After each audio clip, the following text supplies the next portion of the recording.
det i slutändan det handlar om vi ska kunna attrahera folk då. En annan långsiktig grej som vi pratade om, det var ju maten och matsvinnet faktiskt. Som det är nu så gör vi av med en hel del mat som bara hamnar i sopkorgen helt enkelt. Som vi egentligen skulle kunna nära folk som behöver den bättre. Så att långsiktigt så är det ju bra om vi kan försöka hålla det här till ett minimum.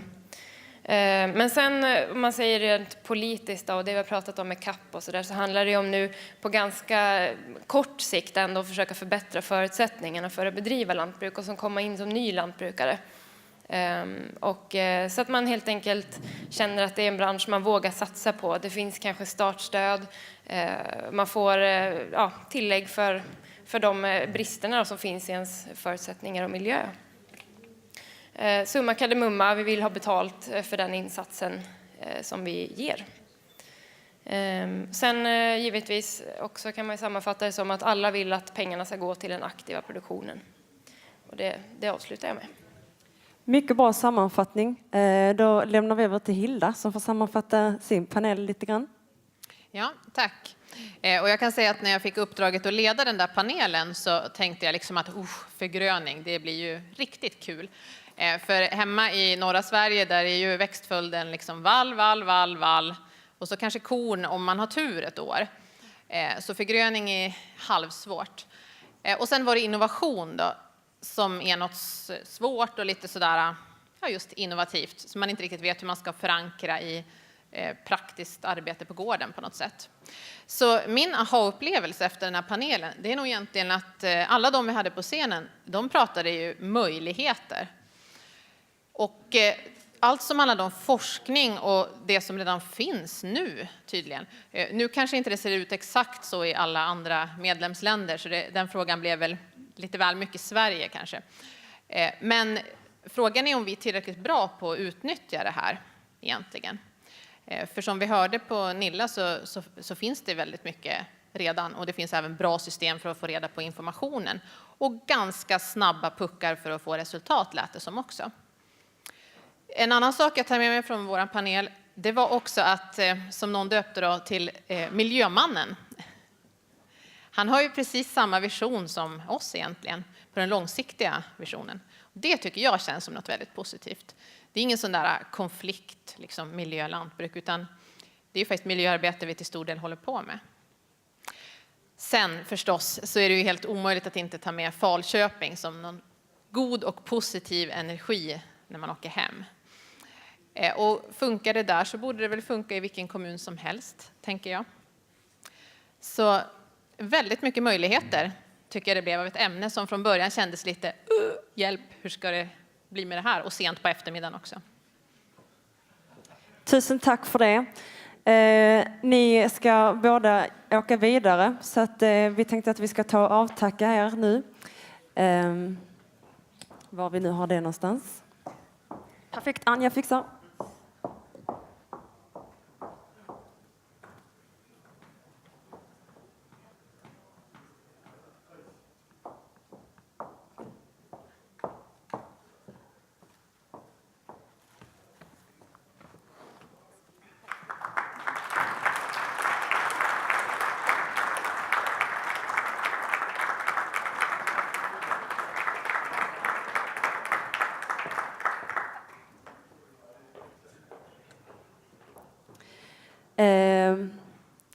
Så jag tänkte också att vi skulle ta och komplettera den här sammanfattningen lite grann med att få fram några unga europeiska lantbrukare här som ska få ge sina tankar om den här dagen och också ge sin syn lite grann på vad det vi behöver fokusera på framöver, var och en ur sina perspektiv. Så att jag ber att komma fram här så ska ni få ge er en liten presentation av era tankar från dagen och framöver. Ge dem en applåd på vägen fram.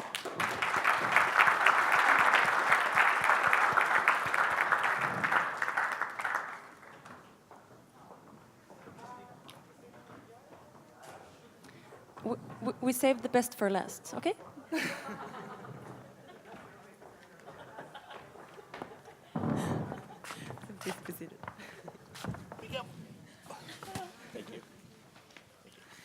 So, just some brief thoughts on the discussions today and what you bring with you in the forward discussions, and maybe what we should focus on in the short run, in the long run. Yeah, some thoughts that you have after this day. Mateo, you want to start? Yeah, Perfect. Thank you. Hello, everybody. First of all, I would like to say thank you for your invitation and for your warm welcome. Let me introduce myself. I'm Matteo Bartolini. I live in Italy. I'm a young farmer, and I live in a city center in a center of Italy. I have a farm. I cultivate crops, and my main cultivation is a truffle. Yeah, better. Sorry. Around the truffle, I build all my farms, because in one hand I sell a fresh truffle, but in the other hand I help all the consumer and all my guests to understand much better what is a truffle. So my activity is also multifunctional, an activity that helps to me to maintain my farm in the landscape in a rural disadvantaged area. And after this, I'm working also in the organization, and I represent my Italian organization in Seja. What are the problem that we have in Italy? I think that we have the same problem that all the person has in Europe. So we already said yesterday and today, so one of the main important is the access to a land, the credit, and the market. We have a lot of problem for access to a land and also to access to a loan from the bank. And in Italy, the average of farm is almost 7 hectares per person, per farm. So we spend a lot of money for 1 hectare of land.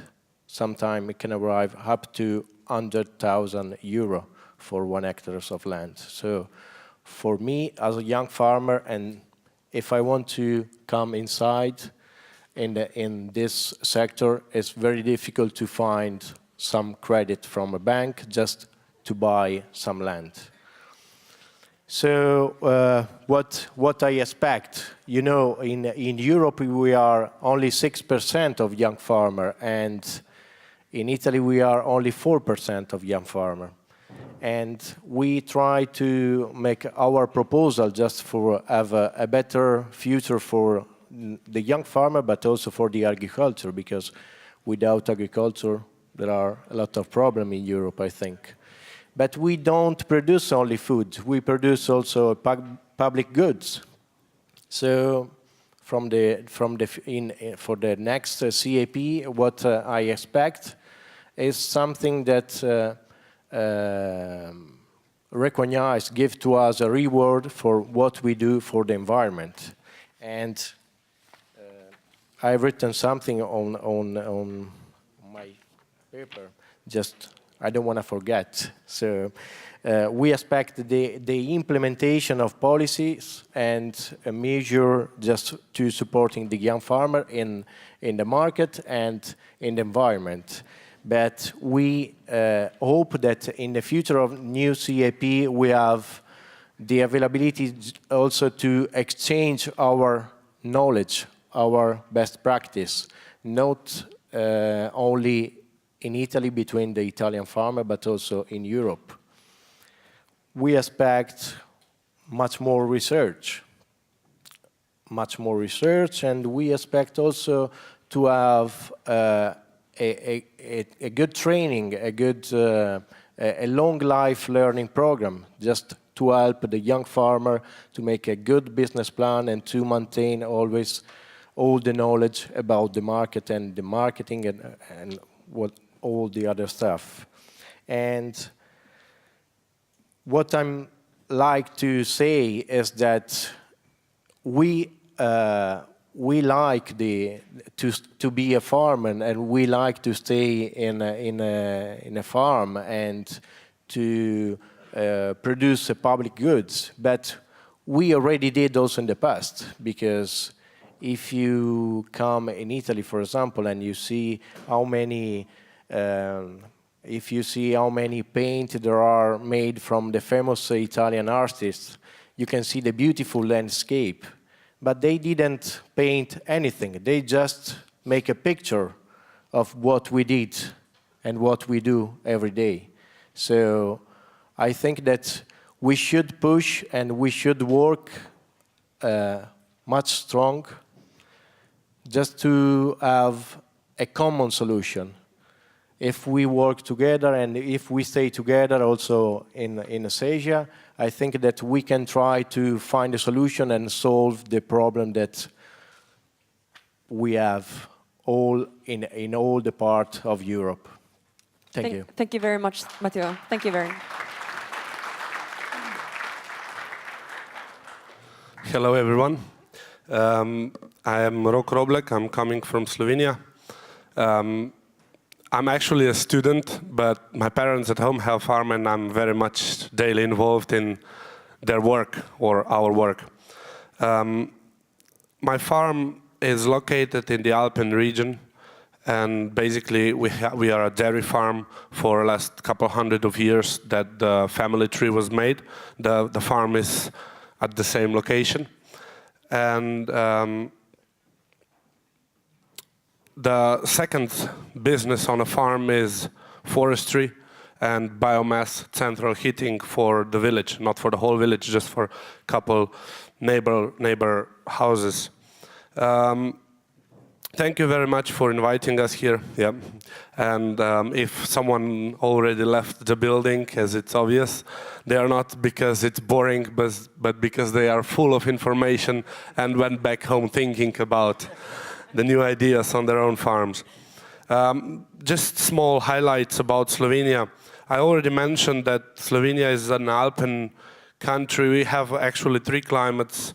We have a seaside, we have near Hungary, we have a lot of flat lowlands, good for agriculture. For young farmers, some problems noticed in my region especially is the prices of the land. You can barely find a hectare of land below 100,000 euros per hectare. And for instance, for renting a hectare of land 4 kilometers away from my farm for a hectare, my father and so we are paying 1,000 euros per year just to rent the hectare. So it's too much. The average farm in Slovenia is 6 hectares, and 60% of Slovenia is covered with forest. So you can imagine how important the forest is. If I'm correct, it's the second country with the highest percentage. So the second country with the highest percentage of forest in Europe. And the agricultural land, 60% of agricultural land is in less favored areas for agricultural production. So just some highlights so you know. When our farmers and farmers here in Sweden are cleaning the roads full of snow, some farmers in Spain are already sowing their seeds of sunflowers. So that's the diversity we have in Europe. And during this seminar, I was thinking simplification. What is simplification? And so far, as like what we got now from simplification is that those piles and piles of papers is now in electronical version. So it's very simple to carry them around in USB stick. And that's it. We hope in the future CAP that simplification will really be something that you can say that it's more simple than it was, not just more and more complicated. I was thinking when we were just about to start our journey to Sweden, there was a paper sent to all of us, and there was written young farming, and I thought like this is a spelling mistake, it should have been young farmers. But actually, why young farming? Now I understand, because we actually, our farmers, we are working, we have a passion, we have a wish to continue, rather it be family tradition or it's our business. We are in it because we like to do it. Although that sometimes we have a feeling that we would like to reach unreachable. We are like trying to break our backbones in trying to install something on our farm. Meanwhile, there are some people in the world living that think that food is produced in shop and that the cow looks like milk a cow, violet. And this has to be changed. Before it was said about innovative communication, that it's something that increase awareness and importance of agriculture and increase loyalty and respect to this business. Young farmers, we have knowledge and passion to farming, and our side goes further than our eyes can see. So it was also mentioned during the seminar that somehow we have to think about what is going to happen after 2020. So look beyond, look forward, be prepared.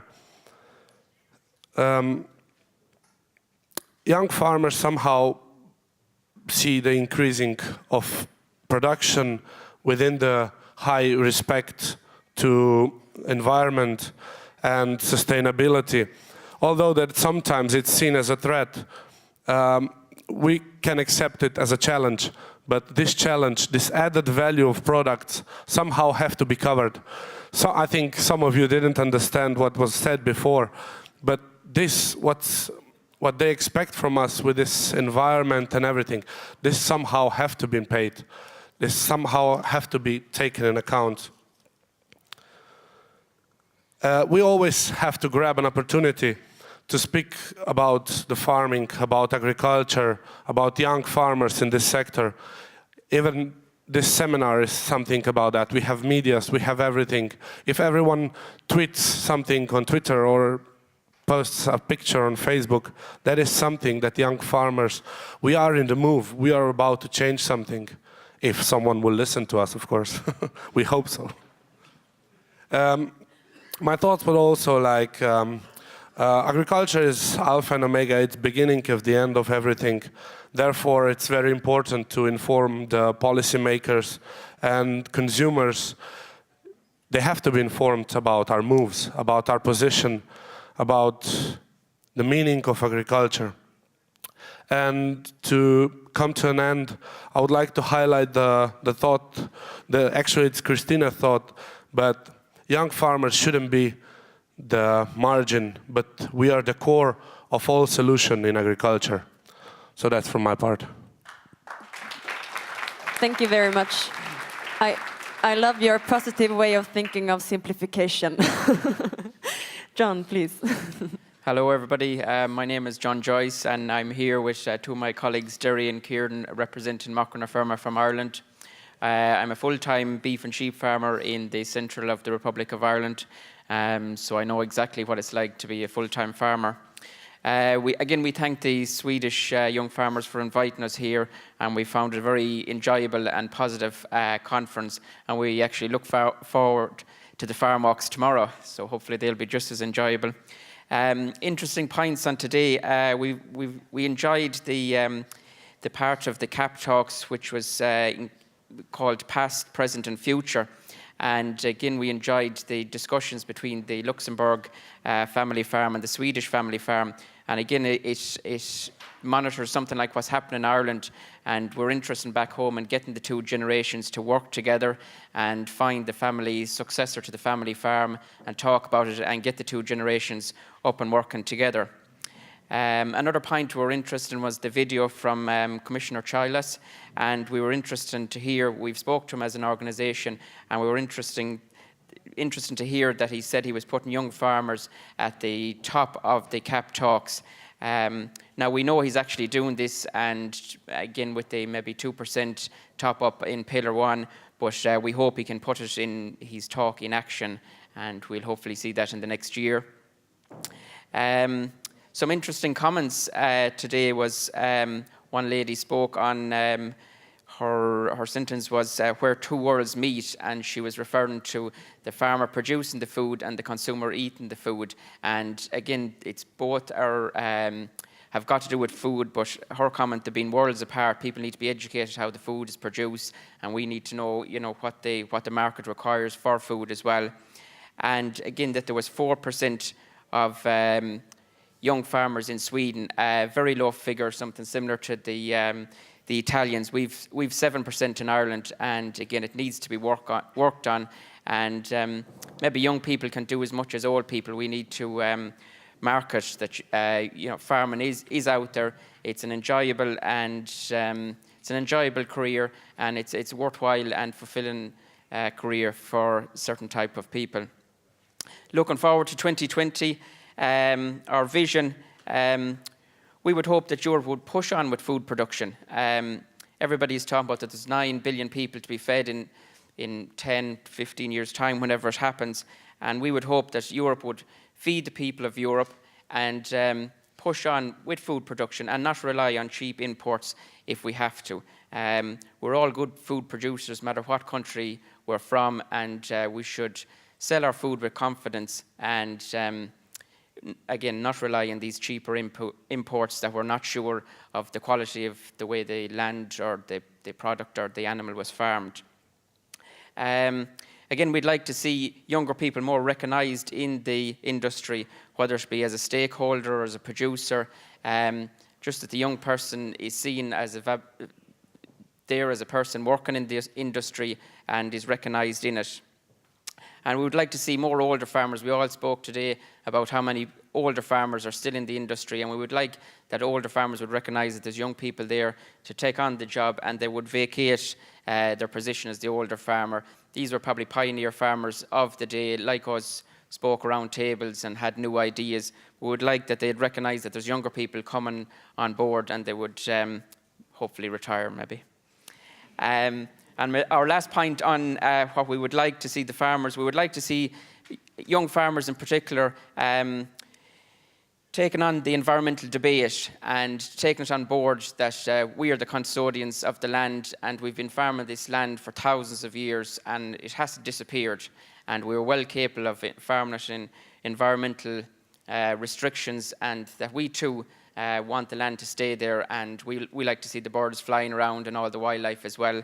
So we would like to see the farmers taking back that debate. So again, we'd like to thank the Swedish young farmers for inviting us here today, and we would hope that we would see everybody here in March in Dublin, and hopefully we can do just as good a job as the Swedish young farmers did. So thank you. Thank you very much, John.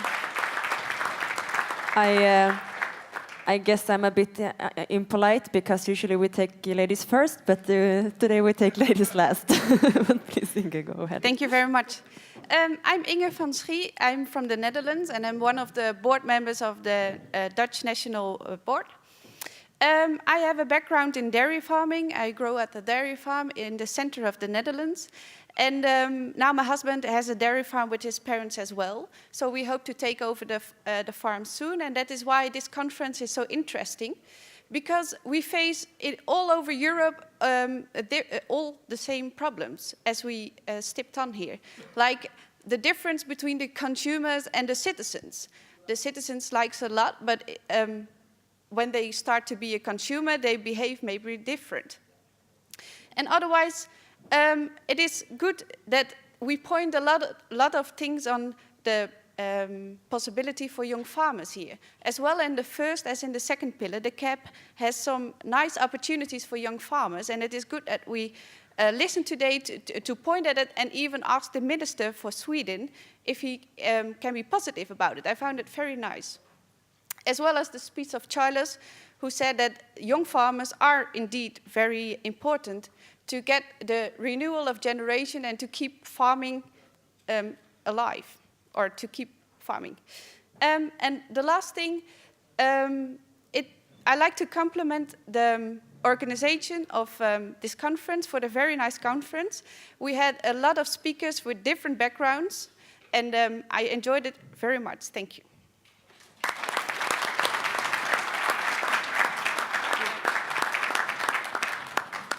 thank you very much, all of you.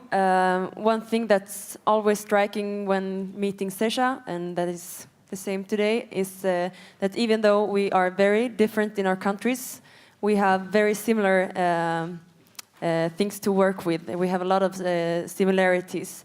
And I hear from the panel here at access to land is always something that we have to work with as young farmers, and we need the help there.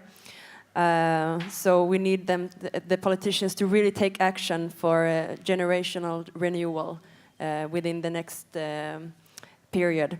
And I also hear many of you saying that the gap between what the society wants from us and what the consumer wants to pay us, we have to get this gap closer together, and we have to get paid for the public goods that we provide. And also, I hear many of you saying that we have to communicate very good to the consumers to show a positive way, to show that the farming is a positive thing and an important thing for the society. So we have many things to work with, but I think that together in European level, national level, and regional level, we have things to do. So thank you very much to all of you for coming and to Sweden and for giving your views on this day. And I promised Matteo a beer tonight, so this goes for all of you. Thank you very much. Thank you very much. And as the last speaker to give his views on the day and what will happen after, we have Joris, our Seja president. Give him a hand.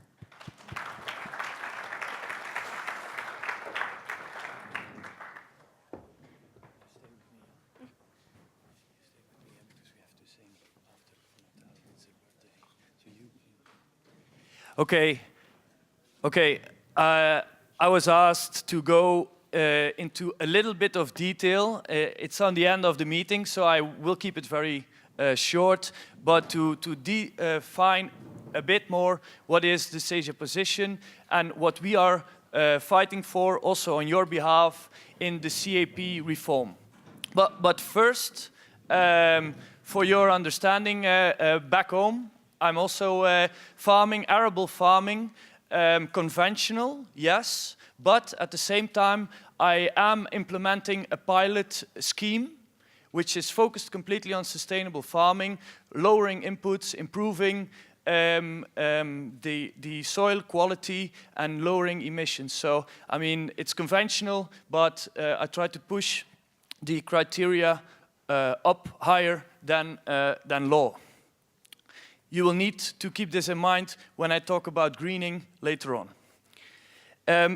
First, and I mentioned this in the beginning, if we want to keep up the productivity level and improve productivity for agriculture in general, it is very important that money is invested in the sector. Also, public money. And this is not uncommon across the world. On the contrary, Northern America, Southern America, even India now and China are pumping budget in research in their sector to improve it. And if we want to keep competitive as EU agriculture, we should do the same.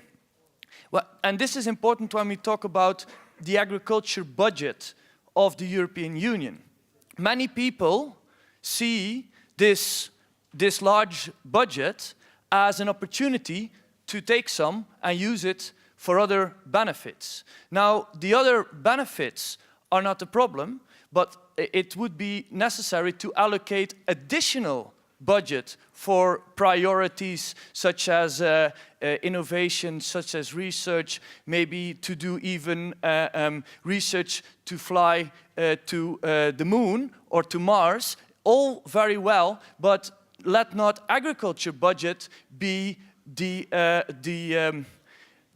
part where you take it out, because that will endanger our competitiveness. That's first. When we talk, what does Seja ask for Pillar 1?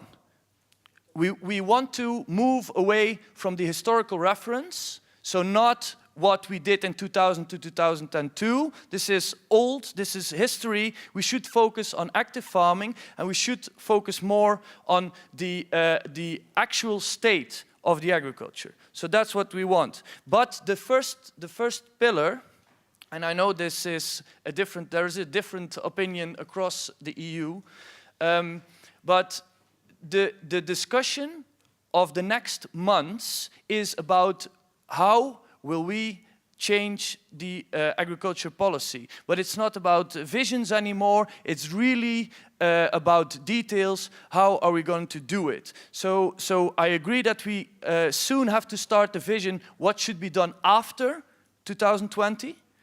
And we should do it as soon as possible. But for now, for this reform, there will be a first pillar, and it is used as a buffer for the volatility in the market to compensate the farmers, and it's also used to keep farming, to keep the active farmers in place. So there is a thought behind Pillar 1, and it will happen. So we should keep it for the farmers, because when you would shift a lot of budget from the first to the second pillar, the responsibility for that budget changes from the European level to the national level. Now, I don't know how faithful politicians are in Sweden or in other countries. I could say something, but I'm not. But just take it into account that the national politicians will decide. Pillar 1 money is, to say it, at the disposal of the farmers, of the farm. For me, it's not the idea for them to see it as an income. I would like to see it as something they use for investment. But at least it's in their hands. When it moves to Pillar 2, it's not in their hands anymore.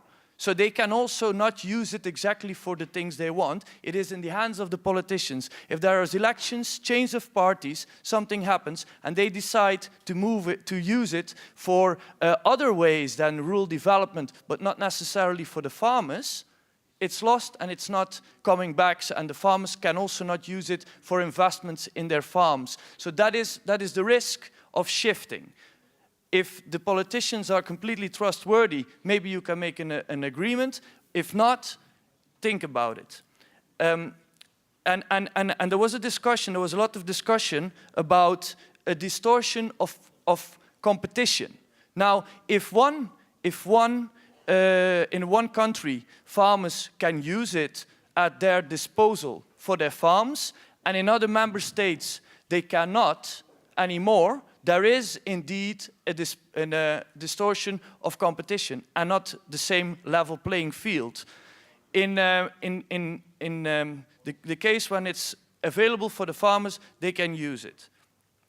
Now, there is a big difference in the amount of Pillar 1.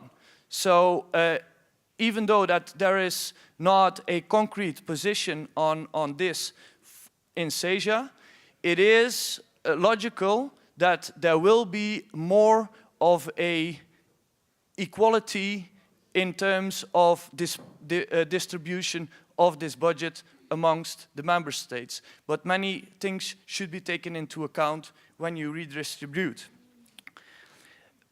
Specifically on young farmers, because there are a few numbers all across European Union. So we need to make sure that those ambitious young people that we've seen in the videos today and that we see all across Europe, that they have an opportunity to step into the farm a little bit more early than they can do now. It won't bring citizens to the farms automatically. No, you need to be preparing for this for a long time. But if you're there, if you're available, if you want to take on the responsibility, the Common Agricultural Policy is a tool that can give you a little push in your career. And that's why we think that this top-up payment, and I asked Minister Erlandsson for his clear support, and you have some work to do, because he didn't say yes automatically, this top-up payment can smoothen the first 5 years after the installation. And that's not just for sofa farmers, that's not just for landowners, that's for the young farmers who have started up. And it's a tool that can be smoothing those first 5 years. We are in favor of it. The Commission has proposed it because we urged them to. And the Parliament seems to be in favor as well. Just the ministers need to be convinced, at least some need to be convinced a little bit more, and that's all our job to do. So we support very much the top-up, and that's one of our clear messages. Now, on the greening, we as SEJA, after some discussion, have clearly stated that we welcome the greening of the CAP. We see why it's important to do so. But the proposed 3 criteria or measures from the Commission are not the way to go.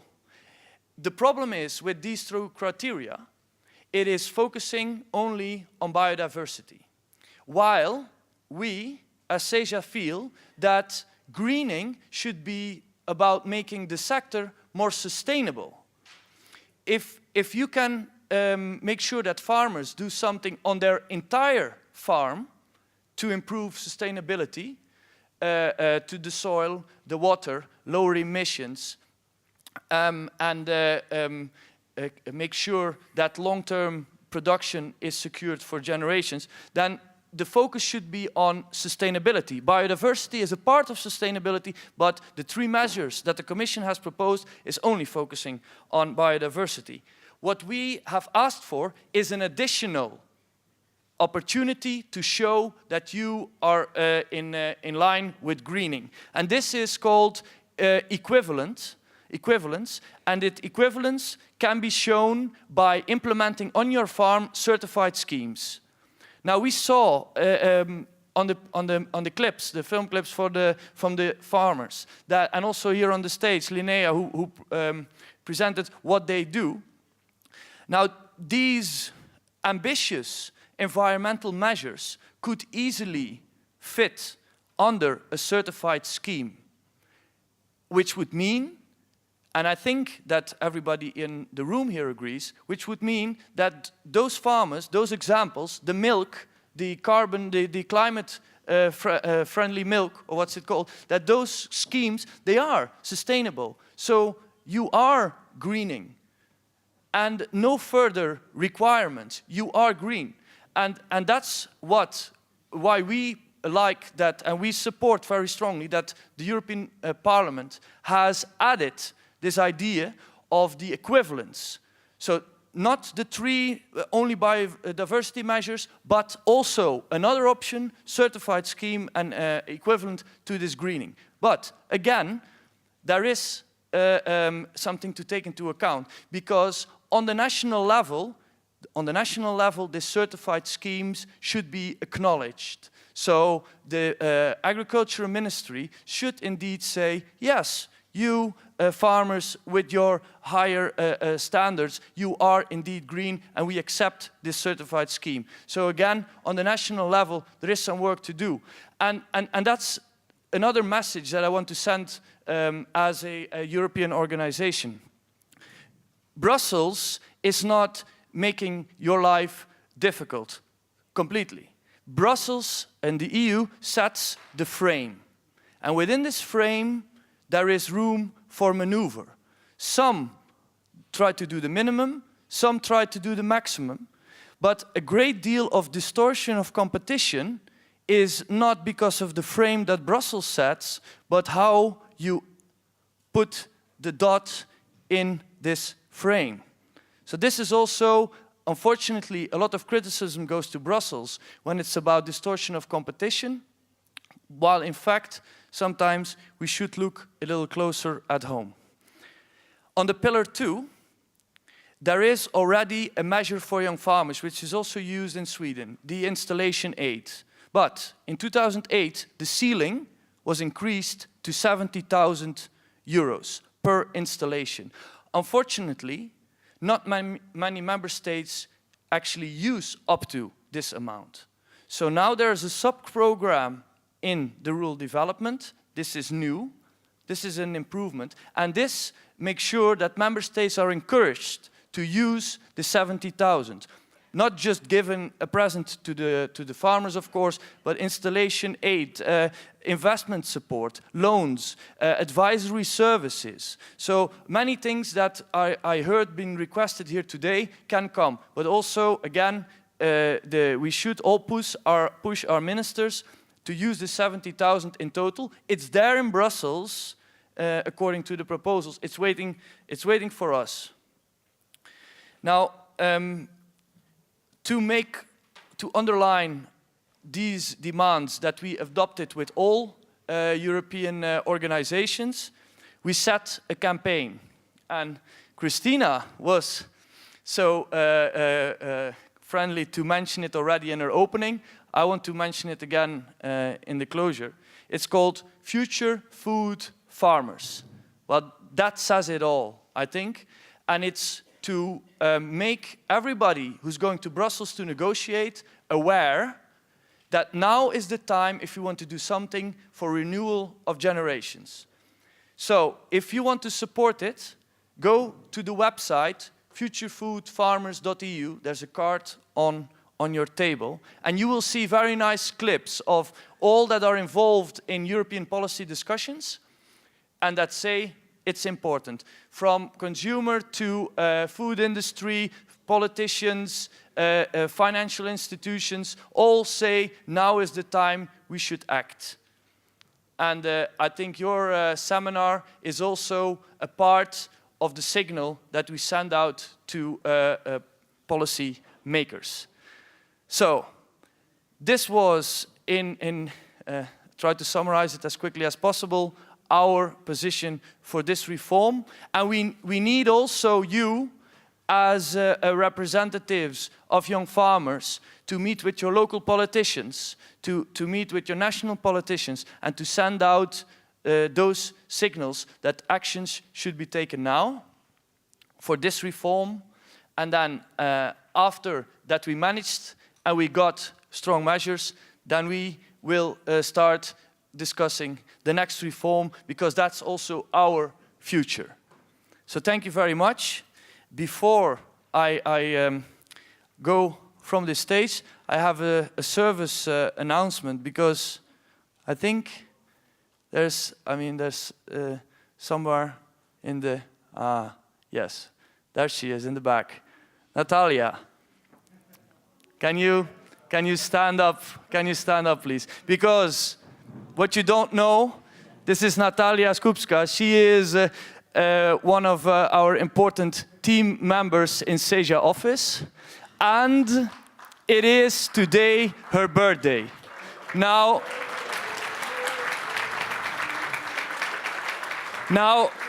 since Sweden has brought so many good bands, win so many singing competitions, I expect something from you.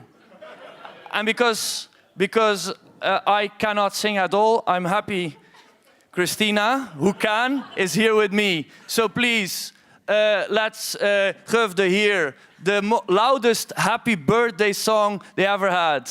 For Natalia. Happy birthday. Happy birthday to you. Happy birthday to you. Happy birthday, dear Natalia. Happy birthday to you.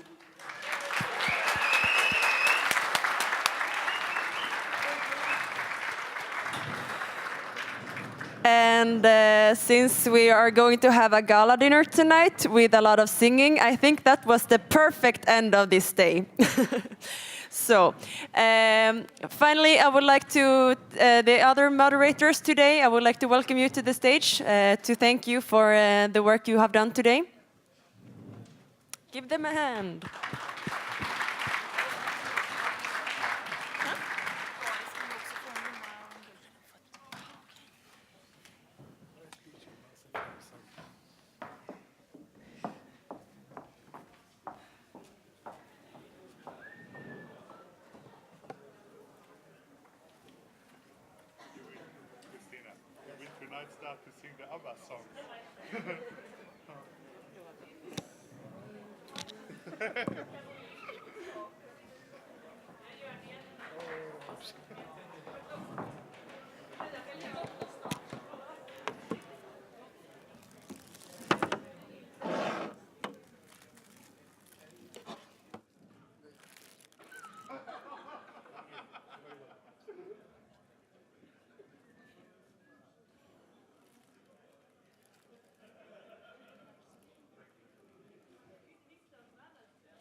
Give them a hand.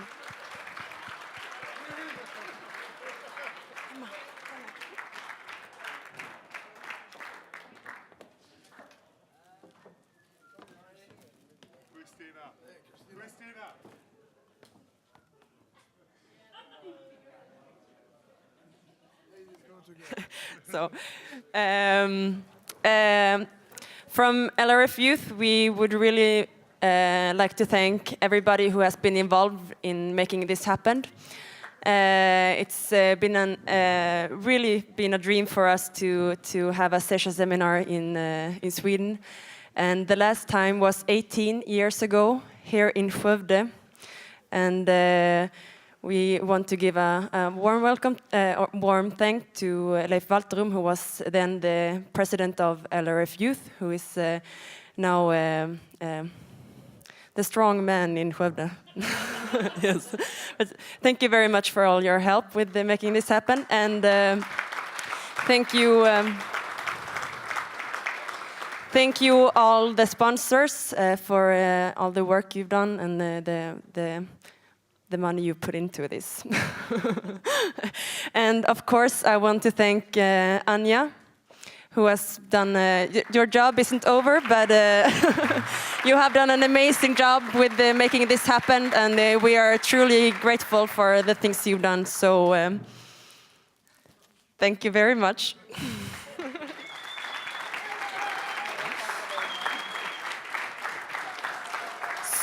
So, with this, I now declare this young farming seminar over, and let's go to the gala dinner and party.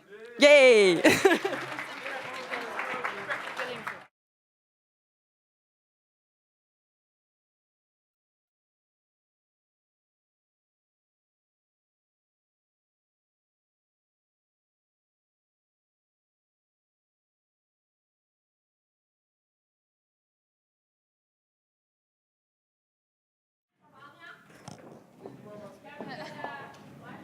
Yes, I see it in